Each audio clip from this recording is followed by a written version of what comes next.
Namaskar. Welcome to this session. We are considering pranidhana, bhakti, in the topic of Ishvara pranidhana. And we came to a point where, as I said, how the bhakti had been projected. If we look at it with the backdrop of Sri Vishnu Divya Sahasranama Stotram, we have very good understanding of what is bhakti, why is bhakti, what is Bhagwan, and what really is a Bhagavata, what is really a Bhakta. You see, it's a wonderful kind of backdrop to this bhakti if we look into Mahabharata. In Mahabharata, there is a chapter called Shanti Parva. This is after the battle, after the fall of the great Bhishmacharya, when he was on the bed of arrows, waiting for right time for departure. So, the Pandavas come to him to partake some wisdom from him, because they knew that Bhishmacharya was really Bhishmacharya in every sense of the term, and he lived such a long life, and therefore they wanted wisdom from him. So, in Mahabharata you get a topic called Shanti Parva. And in Shanti Parva, you really understand what Bhishma Pitamaha was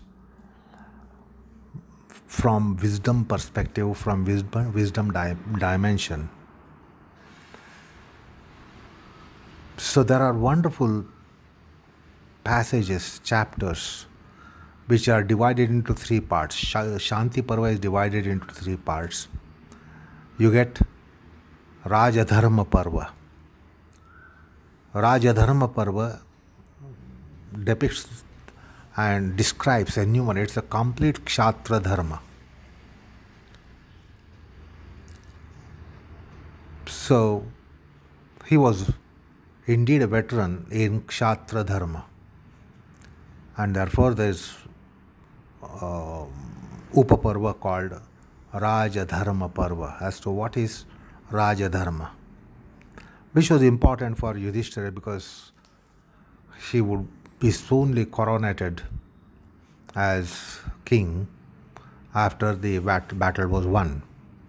Then you get Shanti Parva, in Shanti Parva you get Moksha Dharma Parva. This is so vital for a very spiritual seeker. It's an encyclopedia of Moksha Dharma, which a spiritual seeker is going after. So that's almost like Upanishadic wisdom. So that's the Moksha Dharma Parva, and that the third one is Apad Dharma Parva. Apad Dharma Parva means how to be in Dharma in difficult times. This is so important. One can be following Dharma while the things are normal. So we all will behave normally, and we will perhaps will be behaving like gems when the things are normal. But when difficulties arise, what is called as Apad Dharma, Apatkal. So he wonderfully describes this Apatkal. So he was a Dharmacharya. He was Kshatra Dharmacharya to describe Rajadharma Parva. Then he was Moksha Dharmacharya by what he mentioned in his Moksha Dharma Parva. And then This is another gem called Apad Dharma Parva.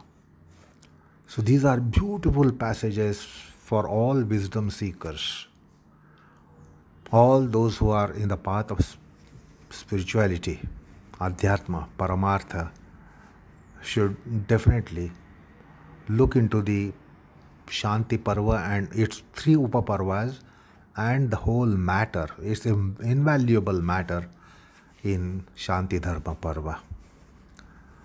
So after Shanti Dharma Parva comes Anushasana Parva in Mahabharata. And in Anushasana Parva, again, Yudhishthira is trying to seek some wisdom for Dharma Anushasana, for Jivana Anushasana.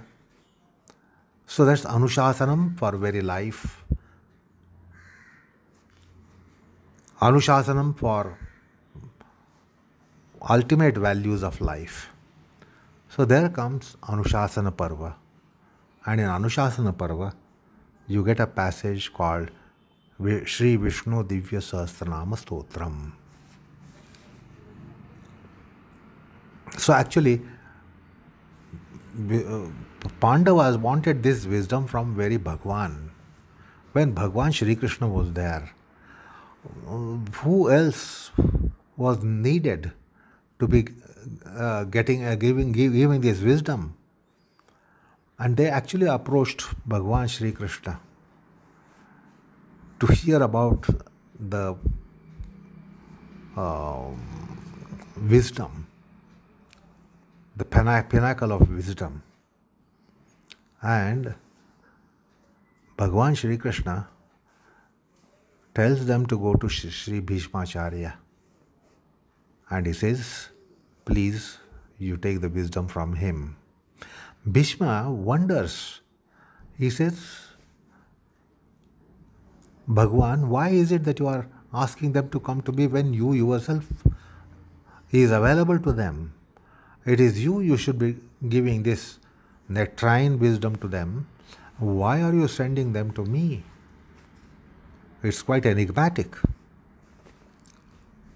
So, Bhagwan Sri Krishna says, I have greatest delight in glories of my devotees. So you as my devotee, I want you to be known as a glorious Bhagavata, Bhakta. And therefore I am asking them to come to you for this advice. So do not hesitate. It is best that you tell them, you instruct them what they are seeking. They have certain questions, and I want my devotee to answer these questions, because my devotee's glory is greater than my own glory, for as far as it comes the rejoicing of it. I won't rejoice my own glory as much as I would rejoice my Bhagavata's glory, my glory of my devotees. And Krishna directs them to Sri Bhishmacharya. And then Bhishmacharya gives us this wonderful passage, which is again like Bhagavad Gita comes in Srimad Mahabharatam, in Bhishma Parva. This is coming also in Mahabharata, and that is why Mahabharata scores over, because this supreme wisdom is available, has come to us through Mahabharata. So Yudhishthira has certain questions, and these are the questions of one who is on the path of dharma, one who is on the path of moksha, one who is on the path of parama purushartha, and we should be understanding what Yudhishthira is seeking. This is so important for those in the path of spiritualism. So here are a few questions which are posed by Yudhishthira after having been sent to grandsire Sri Bhishmacharya. So he shoots this question. Kimekam daivatam lokam kim vapyekam parayanam suvantakakamarchanta prapnuryormanamashubham ko dharma sarvadharmanam bhavata paramo matah kim japan muchyate jantu janma samsara bandhanat. See, these are the inquiries which should come from spiritual seeker. He asks Bhishma number of questions. O Bhishma, who is that one deity by worshipping whom, praising whom, or just remembering his name, once a person attains the highest good? So which is that by which one will attain highest good? Who is that deity? What is the name of that deity? And just remembering that deity and uttering the name of the deity, one will get supreme purushartha. Which is the highest virtue? Which is the highest dharma? Which is the supreme most dharma? Which is that japa through which one is relieved from limitations and bondage of this world? And answering these questions, to answer these questions, Bhishma again gives a prelude to Srimad Vishnu Divya Sahasranama Stotram. Jagat Prabhum Deva Devam Anantam Purushottamam Stuvan Nama Sahasrena Purusha Satatotthitaha Tameva Charchayan Nityam Bhaktya Purushamovyayam Dhyayan Stuvan Namasyamsha Yajamanstameva. So this is his brief answer. Bhishma says, Yudhishthira, it is indeed Vishnu. It is indeed Narayana. It is Lord Narayana, who is Bhagwan Ananta, meaning endless, God of all gods. Worshipping him through his thousands of names, which are nothing but thousands of his glories, thousands of his qualities, thousands of his attributes, by reciting, by singing his glories, by doing the japa, the incantation of his glories, and by worshipping the glories, all that you ask for is granted. And that is the greatness of worshipping divinity. Later, Bhishma proceeds to say that all the virtuous desires are fulfilled by worshipping the Lord Narayana. All that one desires as a brahmachari, as a grihasthi, as a vanaprasthi, as a sannyasi, or as brahmin, or as kshatriya, or as vaishya, or as shudra, one will attain that. One has asked for in the realm of dharma, whatever one asks for in the realm of dharma will be granted. Here, the yoga sadhaka is advised that one must bring in the element of worshipping in divinity in all forms of his sadhana, in all aspects of his life. Wherever and whenever possible, the name must come in, Bhagwan Nama should come in. Wherever possible, the name should be coming in, the Nama should be coming in. One must bring in this element of divinity, the Nama element of divinity, so that every action of his is consecrated. Every aspect of sadhana is consecrated and is backed by glory of divinity. the grace will be forthcoming. That is why the Ishwar Pranidhana can bequeath the highest to a yoga sadhaka, to a yoga seeker, to even a yoga siddha. Therefore, the aphorist Patanjali has also said Samadhi Siddhi Ishwar Pranidhanat. So the Ishwar Pranidhana should come in some form or the other in every aspect of practical aspects of yoga. This is what is also implied by Patanjali. So again you will come to know that it's not an alternative, because Patanjali himself, while describing the Ishwar Pranidhana Niyama about its fructification, he says Samadhi Siddhi Ishwar Pranidhanat. It means Yoga Siddhi Ishwar Pranidhanat. So understand how significant is Ishwar Pranidhana in yoga for one on any rung of hierarchy. And that is how the Vishnu Sahasranama becomes so important for seekers of yoga, seekers of adhyatma, seekers of paramartha. It is also worth considering one of the verses which come as prelude to Vishnu Sahasranama. Yasya smarana matrena janma samsara bandhanat vimuchyate namastasmai Vishnave Prabha Vishnave.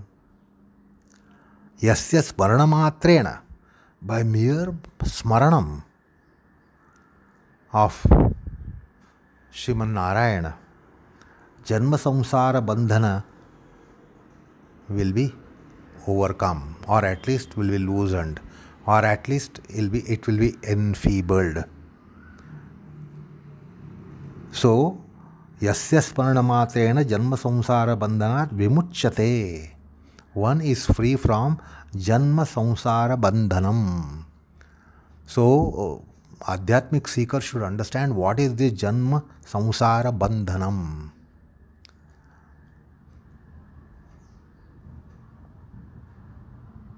And therefore, Vishnu's name is supreme for a spiritual seeker.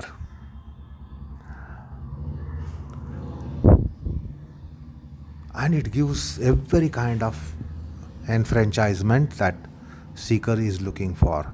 Rogarto muchyate rogat bandho muchyeta bandhanat.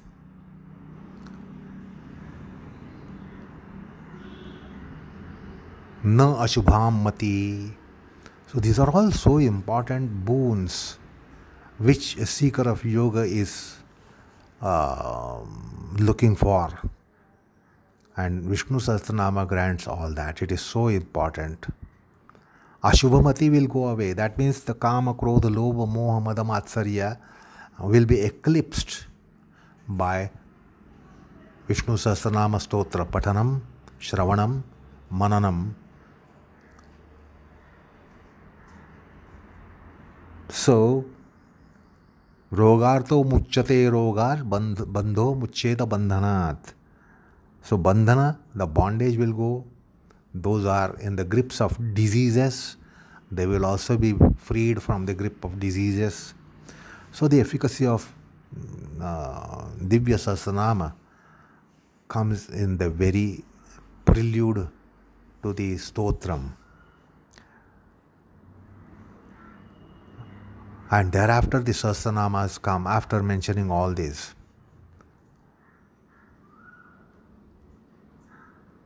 And each of the name we will understand. By each name we understand this really almighty, omnipresent, omniscient divinity. Each name speaks of its quality, his qualities, infinite qualities. I have been giving you a long list of his gunas, and every name is depicting his guna, the quantum of the guna, which is of unexceedable limit. exalted limit, and the best in quality. So nothing can supersede that quality, nothing can supersede that quantity, the gunas of Bhagavan. And then that's how the Vishnu Divya Sahasranama Stotra comes up, which is full of his glories. And this recitation will revibrate within us.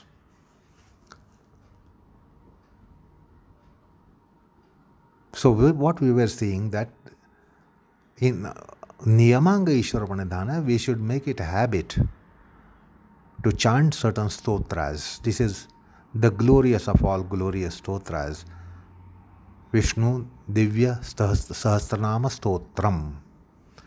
There are other stotras as well of personal deities. They will also create an influx of sattva gunas within us. So our point here was as to what should we be doing? What is our commencement? So I told you that it is Sat Sangha, Sattva Sangha, Sadhu Sangha, Santa Sangha. Then Sadhana Sangha, the Kaya Vacha Manasa Sadhana, Sthula Sukshma Karana Sharira Sadhana, which the Adhyatma gives, and with the Yoga gives us that. Yoga tells us about it. And then Shastra Sangha, Moksha Shastra Adhyanam, Dharma Shastra Adhyanam, Gita Shastra Adhyanam, Yoga Shastra Adhyanam, Vedanta Shastra Adhyanam. So that is the way. Then if you recall, I said Satvik Ahar Vyahar Achar Vichar. And here the practitioner of yoga scores over, because there might be certain Adhyatma sadhakas who are not taking recourse to this Ashtanga Yoga. But Ashtanga Yoga is such a broad path and such a efficacious path that we have our own internal satsanga, internal sattva sangha. We don't have to depend upon external factors. So those who are in yoga, those who are in asana pranayama, they will explore enormous mine of sattva guna within themselves. Otherwise, the sattva guna is to be acquired by going out to noble people. And of course, that is also implied that you must go to saints, Santa Sangha. You must have company with the sadhus, the Santa, the saints, noble people. But additionally, in integral process of yoga, in asanas and pranayam, we have a glorious spring of sattva guna within ourselves.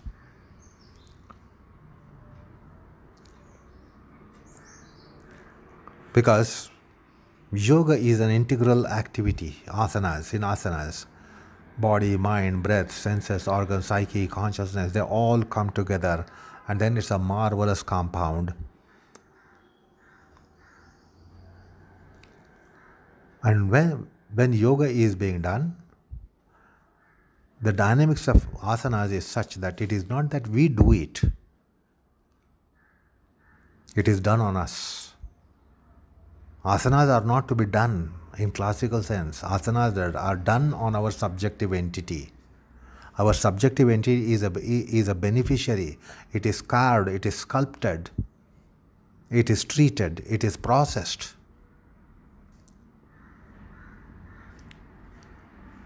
Although we have expression, I am doing yoga, I do yoga, I will be doing yoga, I should be doing yoga. But once you are in it, it is a composite dynamics, collective dynamics. Body, mind, breath interact and have interplay within themselves. They work on each other, and by they working on each other, ultimately we are worked. That is how yoga takes place, and I have explained you during one of the sessions where I said about dynamics of asana, it is not to be done by oneself subjectively on asanas, on pranayam. We have to allow the body, mind, breath to interact and have interface, interplay, and they have to work on each other. And therefore, consequently, it will have happened on us because we are body, mind, and breath. If you remove body, mind, and breath, do you remain? So we don't have to work on our subjective entity. They work on our subjective entity. When they work on each other, these are unique dynamics of yoga, of which I have spoken in one of the earlier sessions, so I don't want to repeat it. But then it's tremendous satsanga. The whole field is opened out for breath and prana in asanas. And the breath within us is really a saint. The breath is a Jnana Yogi, breath is a Karma Yogi, breath is a Bhakti Yogi, breath is Dhyana Yogi. And then when we allow the breath to really work in our embodiment, we get a unique satsanga. And we get benefits of satsanga where the sattva guna is churned out from within us. So we depend upon indigenous sattva guna, and we encourage indigenous sattva guna to find a free harvest. So that is the unique thing if you are having asana pranayam in your spiritual practices. So apart from depending on noble sources, noble companies, noble associations, we can generate our own nobility, surface it, augment it, escalate it, and then have the irrigation of that sublimity in our entire embodiment. So asana pranayam will really become the sattvic sadhana, sattva generator, sattva organizer, sattva dispenser, and that is how it can begin for Ashtanga Yoga sadhaka.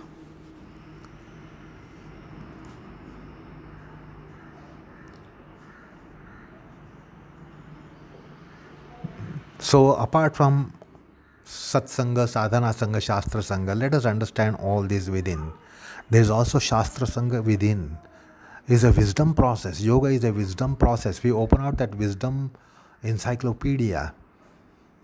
We get wisdom. We are given wisdom. We receive wisdom. Wisdom is generated. And this wisdom is needed in spiritual path. So yoga becomes a knowledge pursuit. And Patanjali has implied this. Yoganganushthanad ashuddhikshe jnanadiptihi aviveka khyate. Jnanadiptihi aviveka khyate. So it's a process of wisdom. So asanas are not physical exercises, are not will volition exercises. They are wisdom generators. So jnana will come. Ashuddhikshaya will happen. Impurities will be mitigated, set aside, mitigated, driven away. And that's how we have to discern in our practices whether Ashuddhikshaya is taking place and Jnanadipti is occurring. Then only it is classical yoga. So we have to identify yama-niyamas happening in our asanas. All these are unto oneself. These are not social ideals as we think. They should happen within us.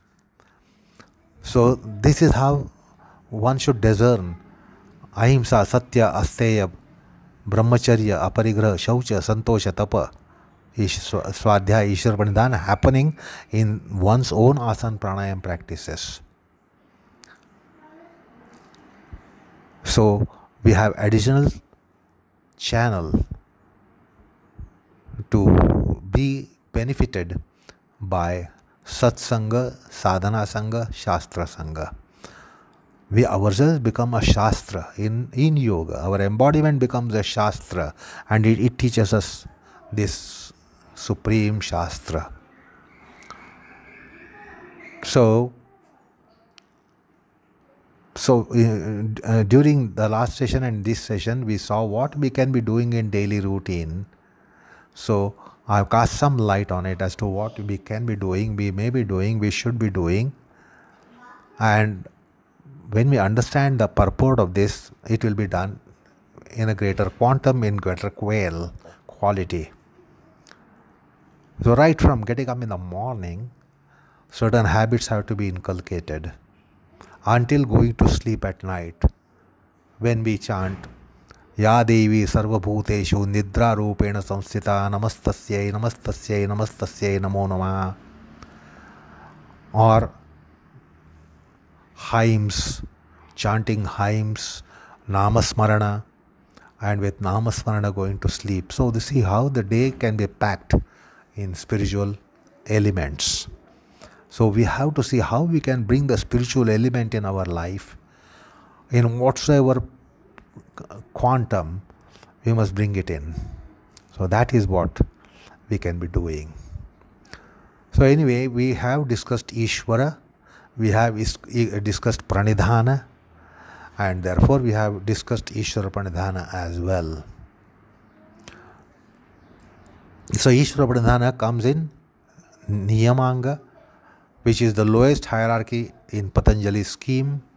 Then we have the middle hierarchy of Kriya Yoga, which is the worship which is taken up by proficient yogis, Jnana yogis, Karma yogis, Dhyana yogis, Bhakti yogis. That they are Karma yoga, they are Kriya yogis. You and me cannot be practicing Kriya Yoga. We need to be accomplished in Jnana, Karma, Dhyana, Bhakti. Then understand how will be the Bhakti then. What will be the idea, notion, concept of Bhagwan then? What is God to you and me, and what is God to someone like Jnaneshwar, Tukaram, Ramdas, Vyas, Vasishtha, Yagnavalkya? So Patanjali gives the upgraded Ishvara concept in 3 levels that he has spoken about: Adhamadhikari, Madhyamadhikari, Uttamadhikari.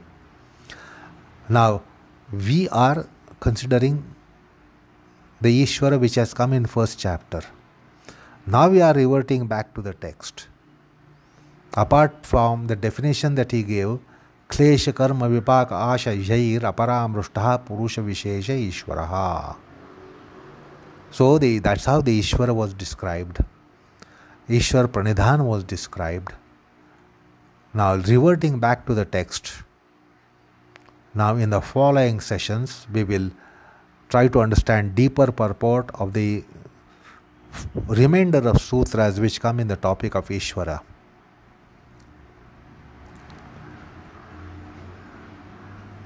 Like Tasya Vachaka Pranavaha Tajjapastadartha Bhavanam Purveshapi Guru Kalena Navachchedat. So we will go in sequential order. Now we will proceed to 25th Sutra. Saesha Guru Purveshapi Guru Kalena Anavachchedat. Let's try to understand this Ishvara as Guru. We know the Guru as Ishvara. For us, Guru, our Guru becomes Ishvara. And we fail to understand Ishvara himself as Guru. This is a wonderful topic that Patanjali has brought in his philosophy of yoga. That Ishvara is not just Ishvara sitting on a throne in 7th heaven and then regulating, ruling us, the entire universe, like it happens in puppet show, pulling strings. He is within us. He is within us as Guru. So let's try to understand the next sutra. So all this description came to decipher Ishvara Pranidhana Dva, and then Klesha Karma Vipaka Asha Jair Aparamrushtaha Purusha Vishesha Ishvaraha. Now let's proceed to next sutra, but that is next time. Namaskar all of you.